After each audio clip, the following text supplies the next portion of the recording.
Depuis de nombreuses semaines, les hôpitaux du Grand Libreville grouillent de parents emmenant leurs enfants auprès de différents pédiatres pour la même cause, un syndrome grippal qui fait rage depuis le mois d'octobre. Les adultes ne sont pas en reste, notamment avec la résurgence des cas de Covid-19 qui s'ajoute à l'épidémie de grippe. Lors de notre passage au centre hospitalier et universitaire de Libreville, nous nous sommes rapprochés du corps médical pour d'amples informations sur ces nombreux cas de grippe. Dire nouveau virus, je ne sais pas trop, mais dire qu'il y a une grippe, ça c'est vrai. Et habituellement, chaque année, c'est la saison de la grippe.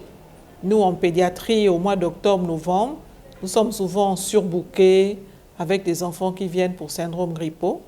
Et pas plus tard qu'il y a 2 jours à ma consultation, de tous les enfants que j'ai reçus, plus de 80% étaient là pour syndrome grippal. Donc c'est la période, il n'y a rien de surprenant.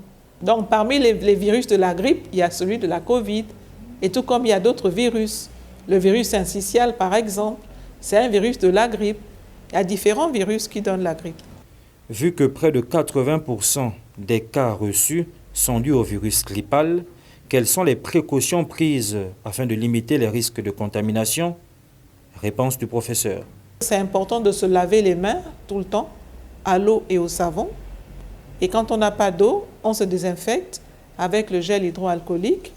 Ils nous ont distribué des masques quand on va en consultation ou quand on est en contact avec les enfants pour ne pas transmettre ou ne pas être contaminé en cas de consultation. La conduite à tenir en pareille circonstance reste la même. Le mot de fin, c'est qu'il faut se laver les mains, il faut éternuer ou tousser dans le pli du coude et porter un masque quand on est malade.